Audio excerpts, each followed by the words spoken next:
예수 그리스도의 이름으로 기도합니다. 아멘.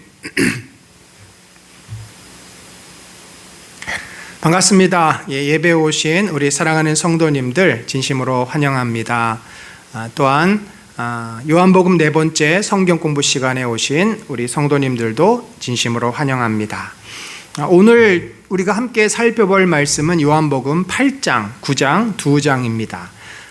제목은 빛이신 예수 그리스도. 우리 본문은 요한복음 9장 1절로 5절을 함께 교독하도록 합시다.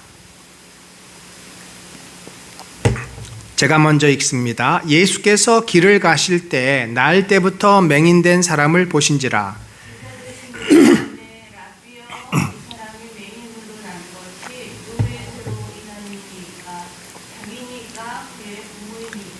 예수께서 대답하시되 이 사람이나 그 부모의 죄로 인한 것이 아니라 그에게서 하나님이 하시는 일을 나타내고자 하심이라.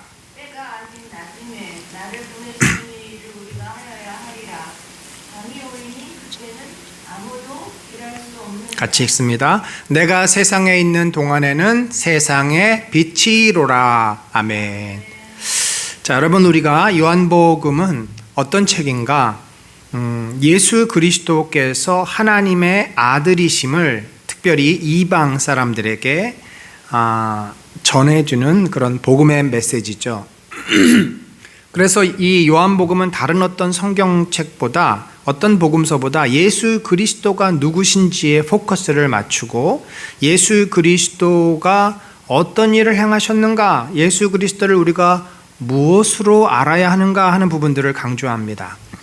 그래서 이제 우리가 전체적인 그 내용의 흐름을 보면은 이 요한은 1장에 말씀이신 하나님, 태초부터 계셨고 말씀으로 온 세상을 창조하신 하나님께서 육신이 되어서 육신의 몸을 입고 이 땅에 오셨다. 성육신을 설명하는데 그 육신을 입고 오신 분의 오리진, 근원, 출발점이 뭐냐면 하나님이시라는 겁니다. 그래서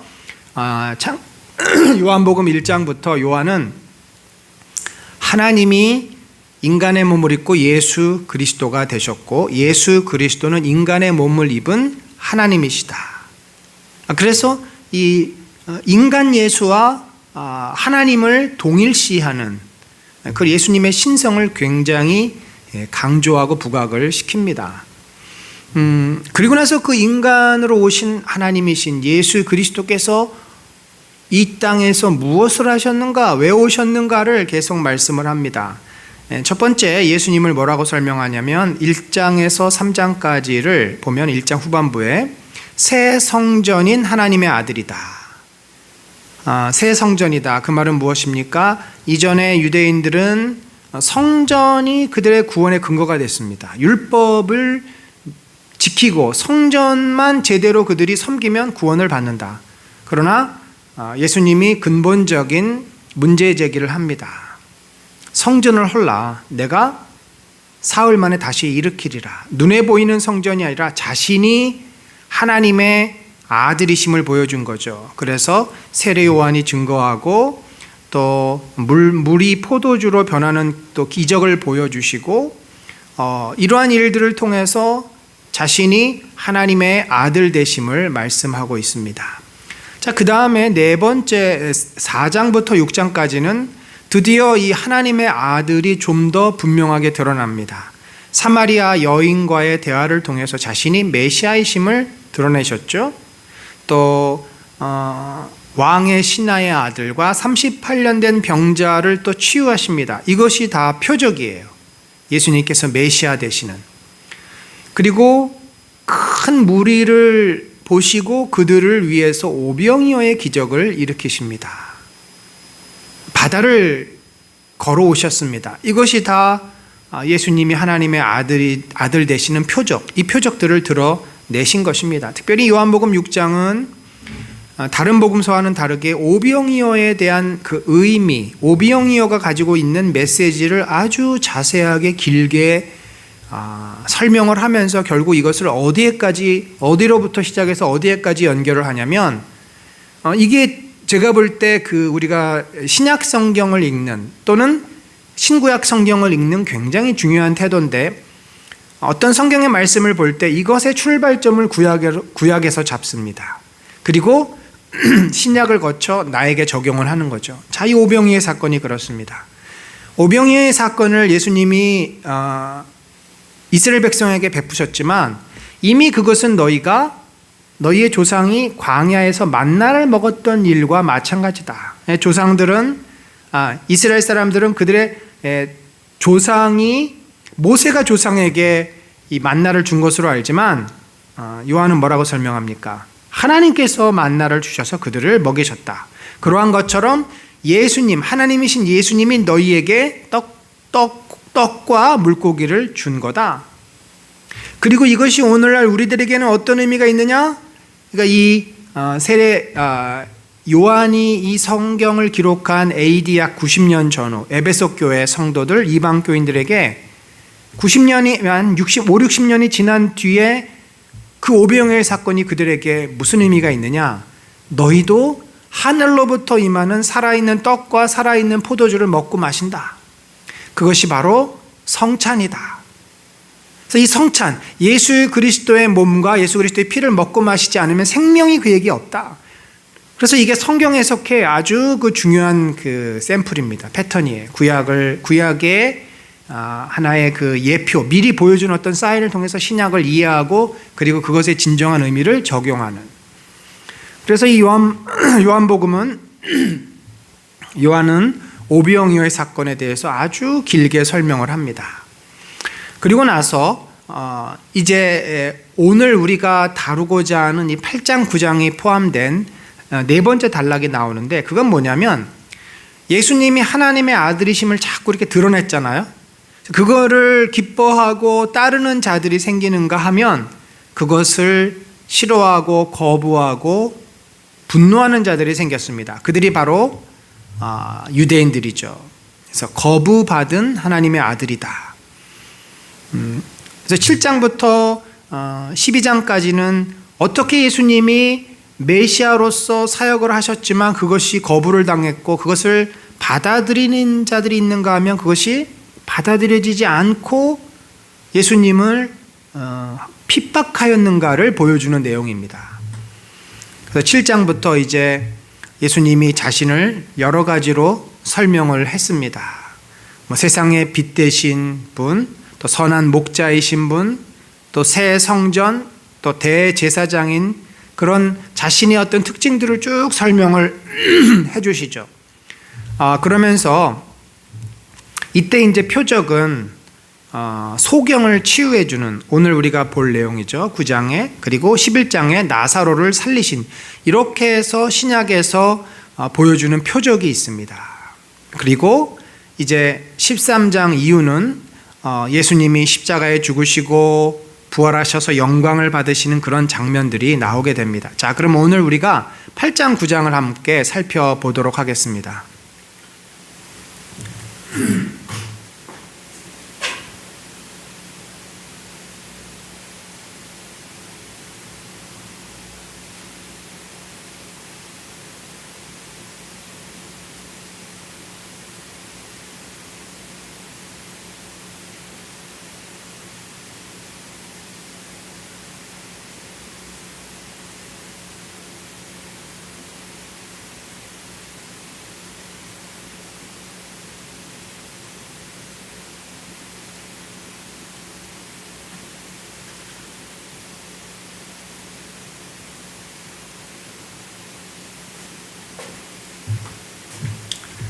지금 뭔가 컴퓨터가 업데이트가 되는지 잘 작동이 안 돼서 일단 제가 조금 설명하고 그 다음에 이제 다음 장면으로 됐네요. 잠깐만 기다리십시오.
예, 좀 문제가 있습니다. 하여튼 제가 기억이 나는 대로 함께 좀 말씀을 나눠봅시다.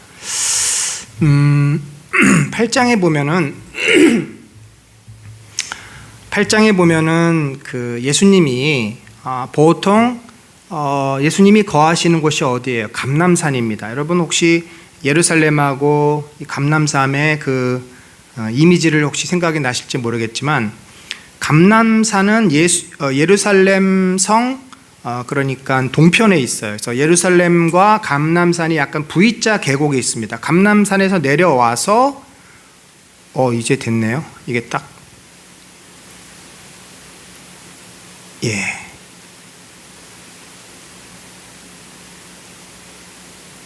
네, 됐습니다. 이제 8장을 우리가 함께 이제 봅니다. 감람산이라고 하는 것은 그 예루살렘 성과 이 V자 계곡인데, 감람산에서 내려오셔서 예루살렘 성으로 들어가요. 그때 들어가는 문이 미문입니다. 이 미문은 오른쪽으로 가면 베데스다 연못이 있고 왼쪽으로 가면은 성전으로 갑니다.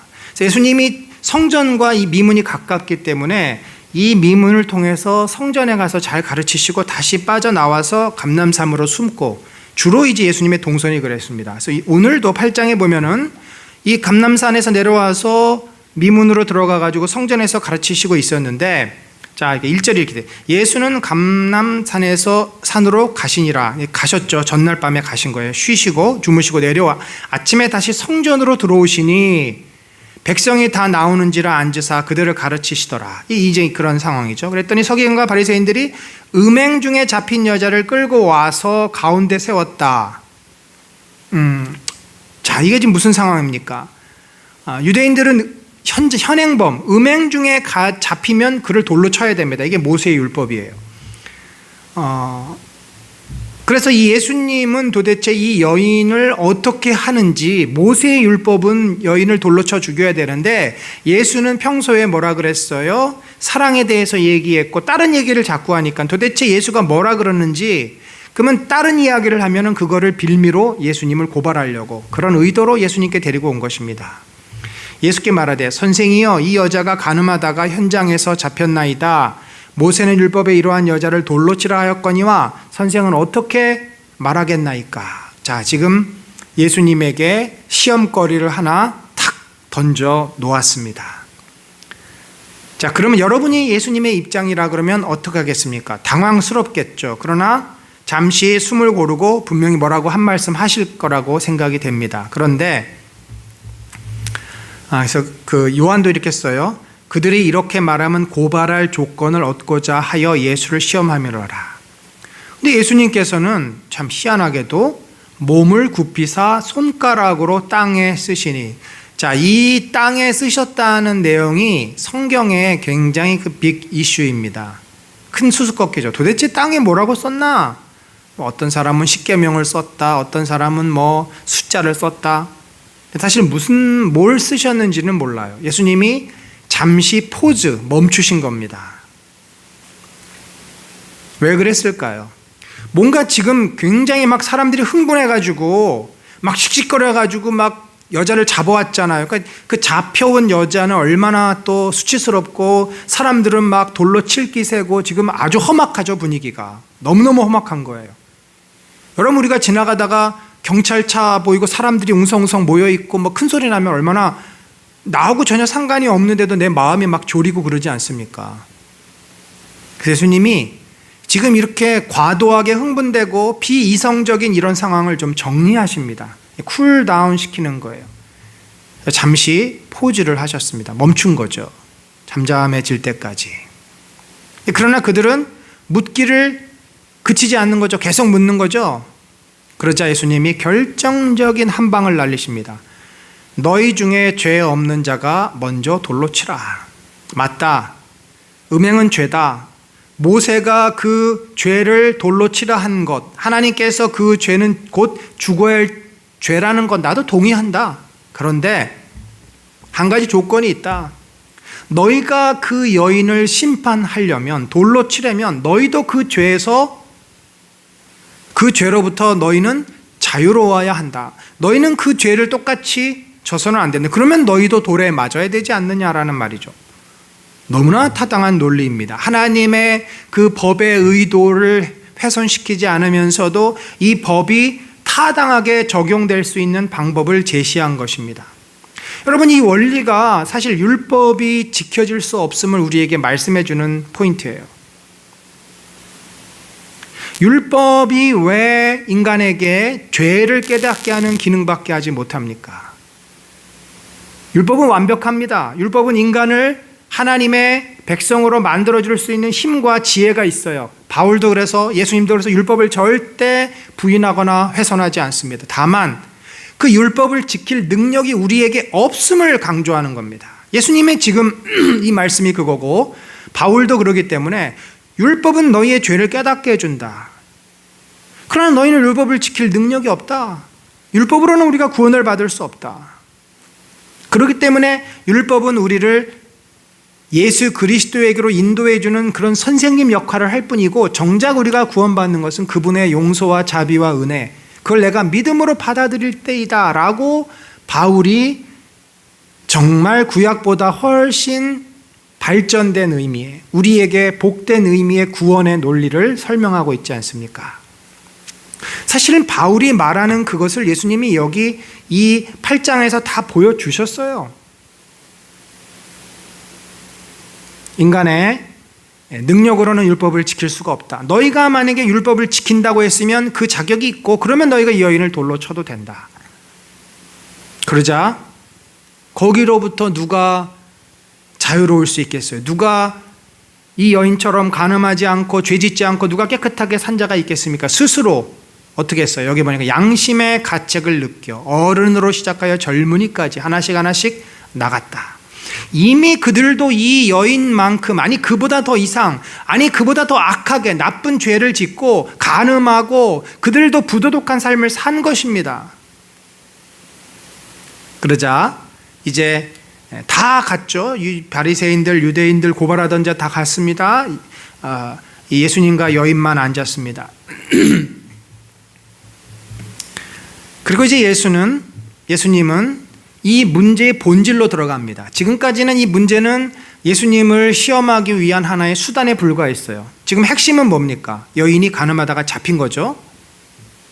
그러면 이 여인의 그 죄, 여인의 간음죄에 대해서 풀어야 되는데, 이 간음죄에 대해서는 풀 생각이 사실 유대인들은 없어요.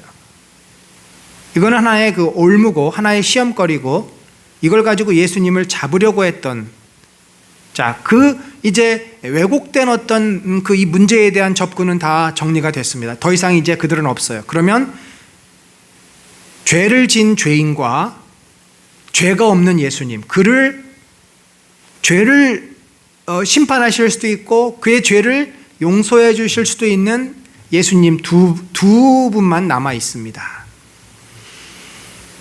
그 점을 지금 예수님이 강조하십니다. 예수께서 일어나서 여자 외에 아무도 없는 것을 보시고 이르시되, 여자여, 너를 고발하던 그들이 어디 있느냐? 너를 정죄한 자가 없느냐? 주여 없나이다. 자, 이 문제의 본질을 이제 여자에게로 돌리는 거죠. 여자여, 지금까지 사람들이 나를 고발하기 위해서 너를 데리고 왔는데 이제 그 문제는 해결됐다. 그러면 너 자신이 지금 여기 왜 와 있는지 한번 생각해 봐라. 너가 지금 지난 밤 동안 무슨 일을 했고 너에게 지금 어떤 문제가 있는지 스스로 돌이켜 봐라. 그리고 예수님께서 명판결을 내리십니다. 나도 너를 정죄하지 아니하노니 가서 다시는 죄를 범하지 말라.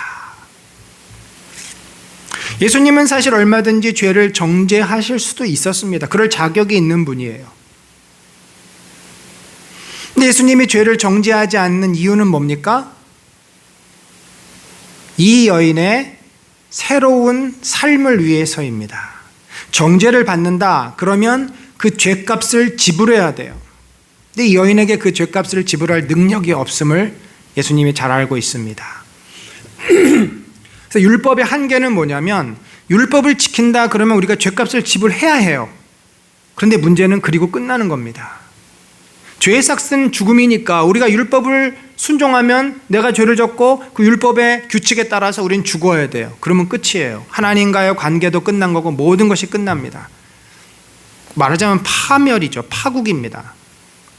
그래서 예수님은 그거를 막기 위해서 오신 분이고 이 여인에게도 한 번 더 기회를 주시는 거죠. 나도 너를 정죄하지 않는다.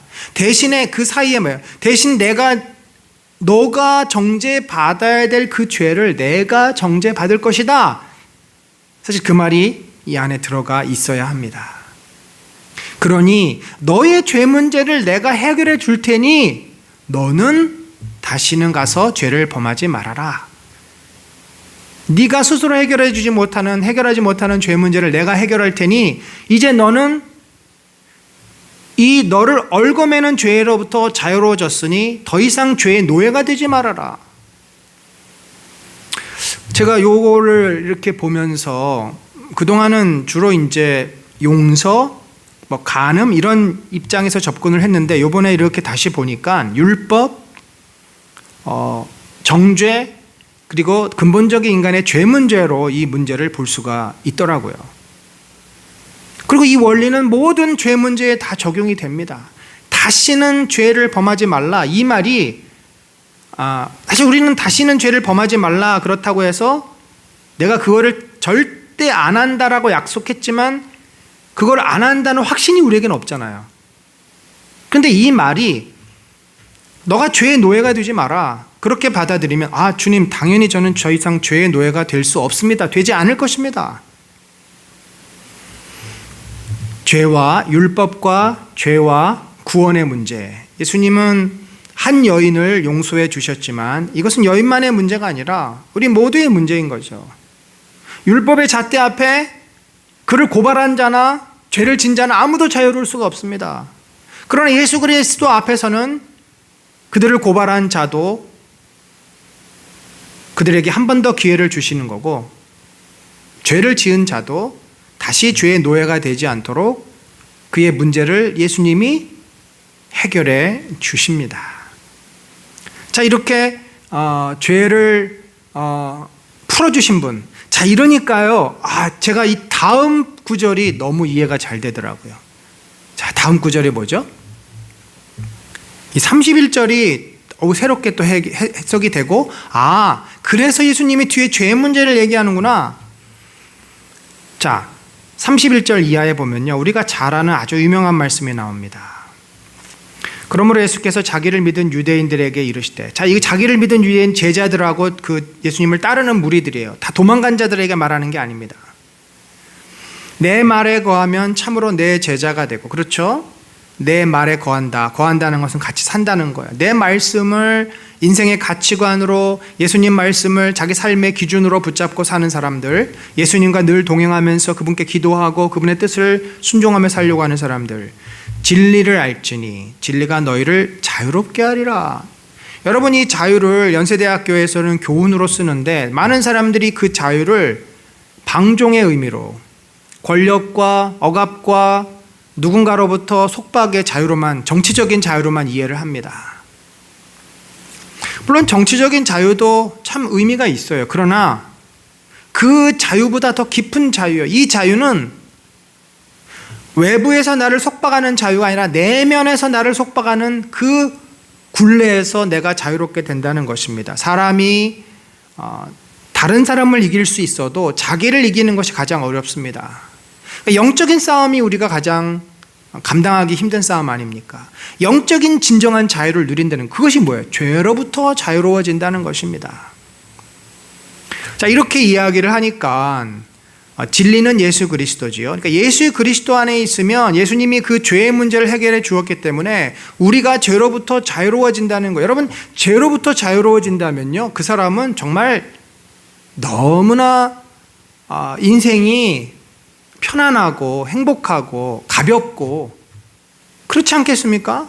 얼마나 날아갈 것 같겠습니까? 무엇을 해도 죄를 극복한 자이기 때문에 무슨 생각을 하거나 무엇을 해도 항상 하나님 편에 있고 지혜롭게 산다는 거니까 이 죄로부터 자유롭게 된다는 것은 아주 성도로서 도달해야 될 굉장히 성숙한 높은 어떤 수준의 삶입니다. 근데 사람들은 우리가 아브라함의 자손인데 남의 종이 된 적이 없는데 무슨 자유를 얘기하십니까? 이 사람들은 정치적인 자유로 이해를 하는 거예요. 그러자 예수님께서 죄를 범하는 자마다 죄의 종이라. 그렇죠. 죄가 우리를 지배합니다. 사단의 영이 우리를 지배합니다. 악의 영이 우리를 지배합니다. 종은 영원히 집에 거하지 못하되 아들은 영원히 거하나니. 아들과 종의 차이는 뭐예요? 종은 그 집주인이 될 수 없어요. 그러나 아들은 영원히 하나님 나라 안에 있습니다. 그러므로 아들이 우리를 자유롭게 하면은, 여기서 이제 종은 누구를 의미하냐면은 죄를 의미해요. 그 사단을 의미합니다. 사단은 어차피 쫓겨날 거예요. 이제 멸망당할 겁니다. 그리고 우리가 예수 안에 있으면 사단의 세력을 이길 힘을 얻습니다. 성령의 은혜를 얻습니다. 그 은혜를 우리가 받으면 죄의 속박에서 자유로워지고 우리가 진정으로 성령의 열매를 맺는 그런 삶을 살 수 있게 된다. 자, 여러분, 간음하다가 현장에 잡힌 여인을 샘플로 예수님께서 죄의 용서를 선포하셨죠. 그 여인에게 그를 얽어매는 수치, 사람들의 그 속박, 여러 내부적인 외부적인 굴레에서, 죄의 굴레, 인간의 굴레에서 그 여인을 풀어주신 거죠. 자유롭게 하신 것입니다. 진정한 자유의 모습은 바로 죄로부터 우리가 자유롭게 될 때 우리는 진정한 자유를 얻게 된다.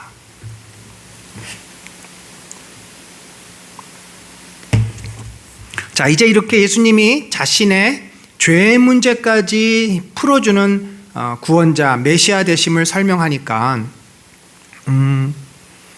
유대인들이 반발을 합니다. 예수님이 뭐라 그러셨냐면, 사람이 내 말을 지키면 영원히 죽음을 보지 아니하리라. 내가 진정 너희에게 영원한 생명을 주러 온 메시아다. 그랬더니 그들은 예수님을 뭐라 그러냐면, 내가 귀신 들렸다, 바알세불의 힘을 빌려서 이적도 행하고 사람도 고치고 막 이렇게 다닌다라고 예수님을 모함하는 거죠. 그러면서 이렇게 아브라함 하면은 유대인들에게는 뭐 가장 최고의 어떤 하나님의 사람이죠. 아브라함과 선지자들도 죽었거늘 사람이 내 말을 지키면 영원히 죽음을 맛보지 아니하리라 하니 너는 이미 죽은 우리 조상 아브라함보다 크냐? 그러니까 이제 크냐라는 의미는 너가 더 위대하냐? 모든 사람이, 아브라함도 죽었고 다 죽었다. 근데 안 죽는다는 게 말이 되냐? 도대체 네가 뭐냐? 너가 뭔데 아브라함보다 더 엄청난 이야기를 하냐? 지금 그런 말이잖아요. 그랬더니 그러면서 너는 너를 누구로 하냐? 도대체 네가 뭐길래 그렇게 이런 막말을 하는 거야? 라고 그 예수님의 본질에 대해서, 예수님의 그 실체에 대해서 질문을 합니다. 그러자 예수님께서 이렇게 얘기하세요. 직접적으로 얘기하지 않지만 결국은 나는 하나님께서 보내신 메시아다라고 말씀을 하는 거예요. 내가 내게 영광을 돌리면 내 영광이 아무것도 아니거니와, 내가 그럴 힘이 있어서 능력이 있어서 그런 거다라고 말을 하는 게 아니죠. 나는 아무것도 아니지만 나를 보내신 아버지께서 나에게 그러한 능력을 주셨다. 그 얘기는 뭐예요? 하나님이 나를 메시아로 너희에게 보냈다. 그 얘기입니다. 내게 영광을 돌리시는 이는 아버지시니 곧 너희가 너희 하나님이라 칭하는 그시라. 하나님께서 나를 보내셔서 메시아 삼으셨다라는 말이죠, 이게. 그러면서 너희는 하나님을 알지 못하지만 나는 하나님을 안다. 내가 만약에 하나님을 모르고서 이런 이야기를 하면 너희처럼 나는 똑같이 거짓말쟁이가 되지만 나는 그를 알고 또 그의 말씀을 지킨다. 이게 중요한 말이에요. 그냥 내가 하나님을 잘 알아, 내가 하나님의 아들이야, 말로만 하면 무슨 의미가 있어요? 그런데 그 말씀을 지킴으로써 그 삶에서 그것이 증거로 나타나는 거예요. 그래서 많은 유대인들이 믿은 거죠. 안 믿은 사람이 많지만 그래도 믿은 사람이 있었던 것은 그 삶으로 드러난 증거들이 있었기 때문입니다. 그러면서 예수님은 나의 조상 아브라함은 나의 때 볼 것을 즐거워하다가 보고 기뻐하였느니라. 자, 이게 무슨 말입니까? 이거를 우리가 문자적으로 이해하면 안 되겠죠. 나의 때 볼 것. 나의 때 볼 것은 그 아브라함에게 약속한 하나님의 언약. 내 후손이 바다의 모래알 같겠고. 그래서 내 후손이, 원래 세라라는 말이 단복수가 다 돼요. 그래서 복수가 돼서 큰 민족을 이루겠고, 내 씨 중에서 내 씨가 만 백성을 복줄 것이다 했을 때 그 후손, 한 후손, 그것을 이제 뭐 다윗이라 말하기도 하는데 다윗이 결국은 누구예요? 예수 그리스도, 이제 메시아를 말하는 거죠. 나의 때 볼 것을 즐거워하다가 보고 기뻐하였다. 사실 아브라함이 예수님의 때를 본 것이 아니에요. 믿음으로 그것을 봤고 이삭을 통해서 그 하나님의 약속이 성취될 것을 믿은 거죠. 그래서 하나님께서 아브라함을 의인이라 부르신 것 아니겠습니까? 믿음의 눈으로 본 것입니다. 유대인들이 이르되 내가 아직 50세도 못 되었는데 아브라함을, 당시에는 아마 50세가 굉장히 그 나이 많은 것인 것 같아요. 왜냐하면 많은 사람들이 40대 죽었습니다. 예수께서 이르시되 아브라함이 나기 전부터 내가 있느니라. 뭐 이러니까 이제 유대인들이 뒤집어진 거죠. 뒤집어진 겁니다. 돌로 치려 하니까 예수님이 그들 사이로 유리 지나가셨습니다. 자, 9장으로 넘어가면, 자, 8장은 가늠한 여인을 통해서 죄의 문제를 풀어주시고 영원한 생명을 주시는 메시아. 그런데 그거를 받아들이지 않는 유대인들을 설명합니다. 9장에서는 자, 또 다른 사건, 어떤 사건이에요? 맹인이 눈을 뜨는 사건을 통해서 예수님이 이 세상에 생명의 빛을 전해주시는 분이다. 그리고 그가 그때 그 사건이 안식일에 일어났기 때문에 이 안식일 논쟁을 통해서 그를 받아들이지 않는 또 유대인의 모습을 설명을 합니다. 일단 당시에 어떤 장애가 있거나 태어날 때부터 장애가 있거나 문제가 있는 사람들은 어떻게 생각을 했냐면, 저건 조상들의 죄다. 아니야, 저건 어렸을 때 죄를 지었기 때문에 하나님이 저주하신 거야. 그러니까 원인을 항상 찾았어요. 여러분, 우리도 누가 무슨 문제가 생기고 어떤 집에 우환이 생기고 어떤 어려움이 있으면 저 집이 뭐 그렇게 나쁜 짓을 많이 하더니 하나님이 벌 주신 거야. 뭔가 우리도 자꾸 인과관계를 설명하려고 그래요. 듣는 사람들 입장에서는 참 속상하죠. 불행이 찾아온 것만도 힘든데 그 원인을 자기들의 어떤 죄로 자꾸 지목하는 것에 대해서 사람들이 힘들어합니다. 근데 놀랍게도 예수님께서 이렇게 말씀해요. 이 사람이 맹인으로 난 것이 누구의 죄로 인함이니까? 자기니까 그 부모니까? 그래서 예수님이 이 사람이나 그 부모의 죄로 인한 것이 아니라, 그러면 무엇 때문이죠? 그에게서 하나님이 하시는 일을 나타내고자 하심이라. 여러분, 여기서 우리가 또 매우 중요한 진리를 발견하는데, 이 세상에는요, 원인을 알지 못하는 일이 너무나 많습니다. 그들 가운데 물론 원인과 결과가 명확한 것들이 있죠. 우리가 잘못해서 문제가 생기기도 합니다. 그러나 어떤 경우에는 원인을 알지 못하는 것도 있고, 어떤 경우에는 하나님이 그렇게 허락하신 것도 있어요. 하나님의 선한 인도 속에서 그 일이 이루어진 것도 있어요. 이 문제도 바로 하나님께서 허락하신 일이다. 왜요? 하나님의 영광을 나타내시기 위해서. 그 얘기는 뭐냐면 내가 그를 치유함으로써 그에게 하나님의 영광, 하나님의 능력이 나타나게 할 것이다 라고 하는 거죠. 그러면서 예수님이 하나님의 일을 말씀하셨잖아요. 그에게서 하나님이 하시는 일을 나타내고자 하심이라. 예수님이 약간 여기서 이제 사족을 붙이십니다. 뭐라 그러냐면 때가 아직 낮음에 나를 보내신 이의 일을 우리가 하여야 하리라. 밤이 오리니 그때는 아무 일도 할 수 없다. 이 하나님의 일을 내가 이제 이 맹인에게 할 것인데 이 일은 우리가 계속 할 수 있는 게 아니라 내가 있는 동안만 내가 할 것이다 라는 거죠. 그리고 이걸 좀 더 확대하면 우리가 복음을 전할 수 있는 때, 섬길 수 있는 때가 있어요. 섬기지 못하고 복음을 전하지 못하는 때는 우리가 할 수 없습니다. 어둠이 가득 찰 때, 우리가 그럴 힘을 잃어버릴 때, 그래서 일할 수 있을 때, 복음을 전할 때 해야 된다는 것인데, 자, 예수님이 이제 그걸 어떻게 했어요? 땅에 침을 뱉어 진흙을 이겨 눈에 바르고 가서 실로암 못에 가서 씻으라. 자, 이것도 좀 이해하기가 어렵죠. 말씀 한마디로 충분히 눈을 뜨게 할 수 있는데 왜 굳이 더러운 진흙을 거기다가 발랐나? 무슨 주술인가? 뭐 여러 가지 의미가 있을 수 있습니다만 그 중에서 이제 제가 생각해 보는 것은 안 보이는 분이기 때문에 도대체 지금 예수님이 누군지, 예수님이 뭘 하는지 모르잖아요.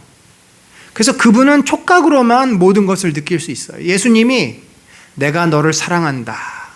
내가 너를 이제 온전케 해줄 것이다. 자, 이 말씀을 손으로 한 것입니다. 손으로. 그래서 진흙을 이렇게 이겨서 그의 눈에 이렇게 발라주시면서 그의 눈을 어루만지신 거죠. 아픈 것을 어루만지신 겁니다. 예수님의 온기가 그 사람한테 이게 그대로 전달이 되는 거죠. 사실 그 사람은 거의 길거리에서 거린 노릇을 하고 있었기 때문에 지저분하잖아요. 누가 그 사람 만지겠습니까? 그러나 예수님은 손으로 그의 눈을 어루만지시면서 그에게 자신의 온기를, 자신의 사랑을 그대로 드러내신 것이고, 이 사람은 이분이 내 눈을 만지네, 내 눈을 고치시려나 기대감을 갖습니다. 그리고 가서 실로암에 가서 씻어라. 이 사람의 믿음을 보신 것입니다. 그렇게 하고 바로 눈이 팍 떠지면 얼마나 좋아요. 그런데 실로암까지 가야 되잖아요. 가서 또 씻어야 되잖아요. 만약에 믿음이 없었다면, 이 사람이 예수님을 신뢰하지 못했다면 거기서 눈을 이렇게 닦고서 지금 무슨 소리 하는 거예요? 왜 더럽게 내 눈에 흙을 발라? 그러지 않겠습니까? 그러나 그는 그 예수님 말씀에 순종하여 안 보이는 더듬더듬하면서 실로암이라는 연못까지 가잖아요. 실로암이 바로 옆에 있는 것도 아니에요. 꽤 거리가 있어요. 그 실로암이라는 연못까지 찾아가는 겁니다. 사람의 도움을 받아가지고. 그 사이에 그가 어떻게 했을까요? 기도했을 수도 있겠죠. 하나님, 당신이 보내신 저 메시아, 당신이 보내신 저 선지자가, 나중에 보니까 예수님을 선지자라고 그가 고백을 해요. 그러니까 정확히 예수님이 누군지 몰라요. 하나님의 사람이라는 것만 알아요. 당신이 보내신 선지자가 저에게 이 만지고 가서 씻으라 그랬는데 정말 제 눈이 떠지게 해주시고 기도하지 않았겠어요. 간절한 마음으로 기도했을 것입니다. 그리고 가서 씻었더니 정말 눈이 떠지고 사물이 보이기 시작하고, 그리고 밝은 눈으로 왔더라. 자, 여기까지는 예수님이 정말 고통과 38년을 어둠과 절망 가운데 살던 한 영혼을 구원해 주시는 감동적인 이야기입니다. 근데 요한은 이 사건 하나만 가지고 딱 언급하고 있지 않아요. 요한복음이 굉장히 깊이가 있다는 책이 뭐냐면, 사건과 사건에 얽혀 있는 이미지, 그러니까 예수님의 그 상징성도 설명할 뿐만 아니라 더 나가서 그 당시에 예수님을 받아들이지 않았던 유대인들의 모습까지 설명함으로써 그 구조적으로 어떤 대립이 이루어지는지, 거기서 더 예수님의 이 빛대심은 더 분명하게 드러나죠. 삼중 구조를 통해서 메시지를 전달하는 아주 요한복음은 치밀하고 깊이가 있는 책이에요. 맹인이 치유를 받고 이제 왔더니 난리가 난 거죠. 왜냐하면 이날이 안식일이었습니다. 안식일은 아무 일도 하면 안 돼요. 그냥 가만히 앉아 있어야만 해요. 그래서 바리새인들이 그에게 물어봅니다. 어떻게 보게 되었는가? 그랬더니 어떤 사람이 내 눈에 진흙을 바르고 내가 씻으니까 보였나이다. 그랬더니 어떤 사람, 바리새인 중에 이 사람이 안식일을 지키지 아니하니 하나님께로부터 온 자가 아니다. 진흙을 바르고 고쳐준 사람이 하나님의 사람이 아니라는 거죠. 왜요? 안식일을 지키지 않았으니까. 자, 이게 얼마나 이 유대인들이 안식법을 중요하게 생각하는가. 그러니까 이거예요. 성전이라는 눈에 보이는 건물, 율법 중에서 특별히 안식일법, 이런 법은요, 하나님도 고칠 수 없는, 하나님도 바꾸면 안 되는 거예요. 하나님보다 더 위대하고 하나님보다 그들이 더 의지하는 게 안식일법이고 성전이에요. 사실 예수님이 얼마나 답답하면, 인자가 안식일의 주인이다. 내가 그 안식일법을 만든 거다. 사람들이 몰라요. 여러분, 우리가 이렇게 어리석습니다. 인간이. 자기가 어떻게 붙잡고 있는 그 원리, 어떤 생각, 가치관이 있으면 그거를 못 놔요. 그게 잘못돼도, 그게 아주 일시적인 거고 거짓된 것이어도 사람들은 그걸 못 놓습니다. 마치 그거 놓으면 자기가 죽는 것처럼. 그러니까 역으로 안식일법을 어겼으니까 그가 절대 하나님의 사람이 될 수 없다, 이런 논리를 피는 거죠. 그런데 어떤 사람은 또 이렇게 말해요. 다른 논리예요. 다른 논리. 죄인으로서 어떻게 이러한 표적을 행하겠느냐 하여 그들 중에 분쟁이 있더니, 그러니까 표적이 일어났잖아요. 맹인이 눈을 떴잖아요. 이건 하나님께서 보내신 사람만이 할 수 있다. 그러니까 두 가지 입장이 다 맞는, 자기들이 볼 때는 서로 이게 틀린 게 아니다 보니까 자기들끼리 이제 논란이 일어난 거죠. 그래서 다시 이 사람에게 또 묻습니다. 그러면 그 사람이 내게 눈을 뜨게 하였으니 너는 그를 어떠한 사람이냐 생각하니까 이 사람에게 물어보는 거야. 이쪽에다 서로 팽팽하니까 야 그러면 너는 그가 누구인 것 같냐? 그랬더니 이 사람이 뭐라 그래요? 그는 선지자이니이다. 지혜롭게 대답을 한 거죠.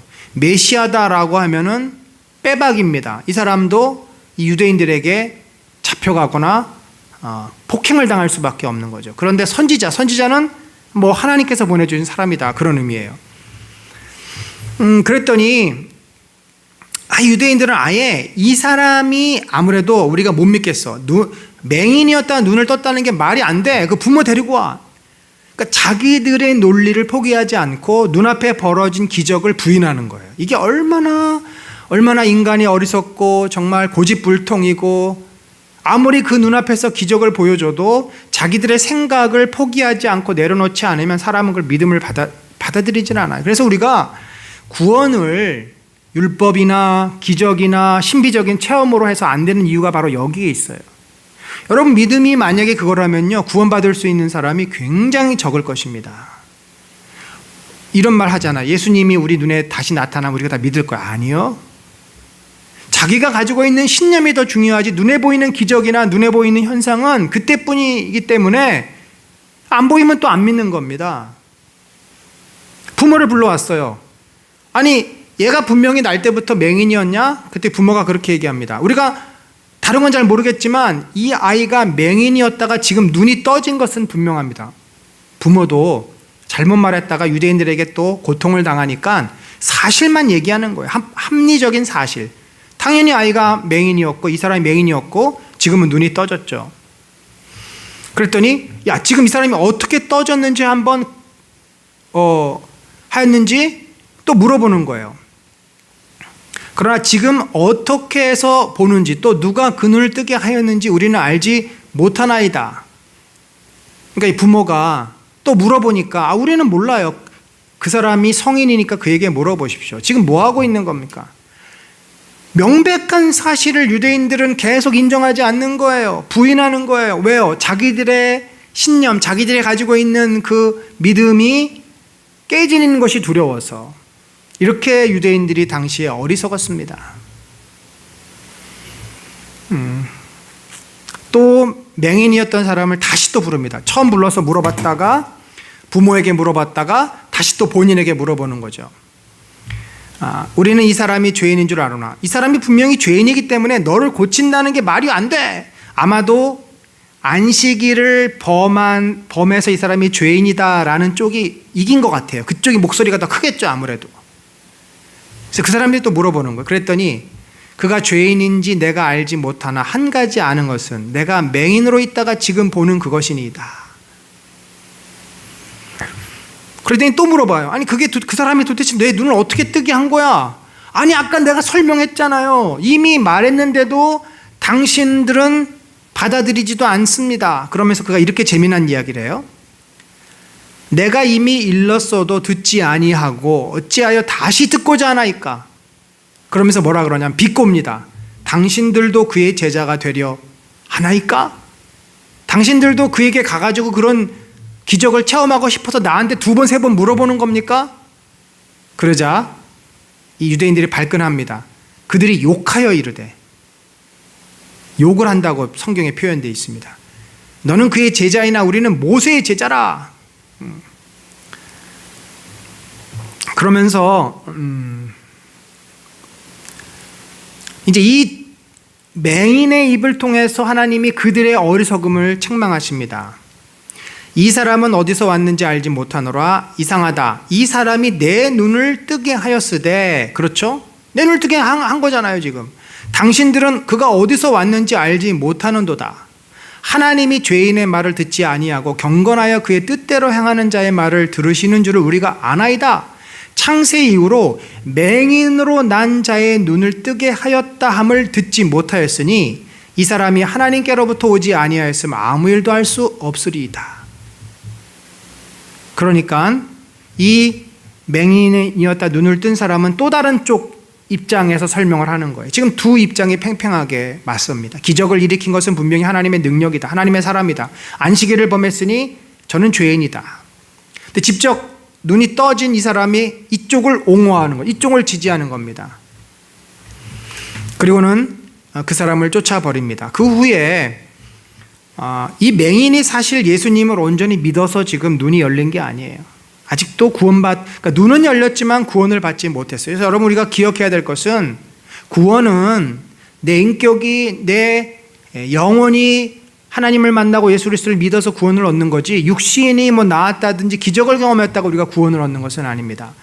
예수께서 그들이 그 사람을 쫓아냈다는 말을 들으셨더니 그를 만나사 이르되 내가 인자를 믿느냐, 이 믿음을 확인하시는 거죠. 인자 메시아를 믿느냐? 대답하여 이르되 주여 그가 누구시오니까. 이 사람이 몰라요. 예수님을 그냥 선지자를 말 알아요. 내가 믿고자 하나이다. 예수께서 이르시되 내가 그를 보았거니와 지금 너와 말한 자가 그이니라. 이렇게 약간 돌려서 말을 하면 화법이에요. 내가 그다라고 말하지 않고 너가 지금 그를 보았거니와 너가 말하는 그 사람이 바로 그다. 주여 내가 믿나이다 하고 절하니라. 그러니까 진정으로 예수님을 믿고 메시아를 믿고 그가 고백을 합니다. 그러면서 이렇게 이제 이야기를 합니다. 내가 심판하러 이 세상에 왔으니 보지 못하는 자들은 보게 하고, 그렇죠? 너처럼 보지 못하게 하는 자, 이것은 맹인만을 의미하는 것이 아니라 영적인 눈이 닫혀 있는 자들도 포함해서 영적으로 어두워져 있는 자들에게 생명의 빛을 전하러 내가 왔다. 요한이 이 메시지를 지금 우리에게 하고 있습니다. 그러나 바리새인 중에서 예수와 함께 있던 자들이 이 말씀을 듣고 이르되 우리도 맹인인가? 그러나 이제 믿지 않는 자, 그 자들에게는 심판이 임할 것이다라는 거죠. 너희가 맹인이 되었더라면 차라리 죄가 없으려니와 본다고 하니 너희 죄가 그대로 있다. 보면서도 이 기적을 보고 이 진리를 듣고서도 너희들이 영적 눈을 뜨지 못하니 너희는 너희의 그 교만함과 간악함으로 심판을 받게 될 것이다. 사랑하는 성도 여러분, 오늘 우리가 이 요한복음 말씀을 보면서 가늠한 여인을 통해서는 죄로부터 우리를 자유롭게 하시는, 또 이 맹인을 통해서는 어둠으로부터 우리의 눈을 떠주시는, 결국 이것이 어디로 연결돼요? 예수 그리스도 안에 있으면 우리에겐 진정한 생명과 빛과 자유가 주어짐을 말하고 있습니다. 사랑하는 성도 여러분, 참 우리가 이 땅을 살아가면서 참 때로는 우리의 그 편견, 우리의 어리석은 생각, 우리의 그 얍삽한 경험들, 이런 것들 때문에 얼마나 죄에 쉽게 넘어가고 세상의 유혹에 넘어갑니까? 죄로부터 우리가 자유롭지 못합니다. 우리는 본다 하고 나는 안다 하고 이것은 분명해라고 확신을 갖지만 그것은 때로 진리에서 벗어나 있는 경우가 얼마나 많습니까? 지금 유대인의 모습들이 그렇지 않습니까? 우리가 어떻게 해야 진정으로 자유롭고 진정으로 진실을 보고 진실을 말할 수 있는 사람이 될 수 있을까요? 빛된 예수 그리스도의 빛을 볼 때, 예수 안에서 진정으로 자유롭게 될 때 우리에게 그런 은혜와 축복이 넘칠 줄로 믿습니다. 그런 은혜가 우리 모두에게 임하시기를 예수 그리스도의 이름으로 간절히 축원합니다. 우리 잠깐 기도합시다. 하나님, 나에게 충만한 은혜가 임하게 하시고 예수 그리스도 안에서 진정으로 자유로워지고 진정으로 생명의 빛을 보고 우리가 옳고 그름, 거짓과 또 진리, 의를 분별할 줄 아는 눈을 갖게 하여 주옵소서.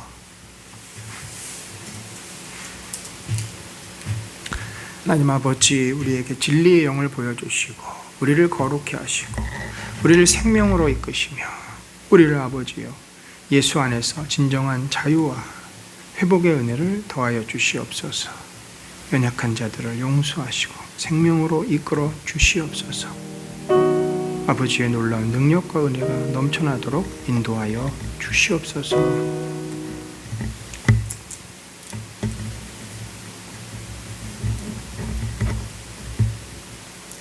지금은 우리 구주 예수 그리스도의 놀라우신 은혜와 하나님 아버지의 무한하신 사랑과 성령님의 감화, 감동, 교통하심이 참으로 죄로부터 우리를 자유롭게 하시고 죄의 속박과 편견과 어두움에서 풀려나게 하시는 우리 주 예수 그리스도를 온전히 신뢰하고 그분의 은혜 아래 머물면서 진정한 자유와 진정한 진실된 삶을 살기를 소망하는 심령 위에 지금부터 영원까지 함께 하실지어다. 아멘.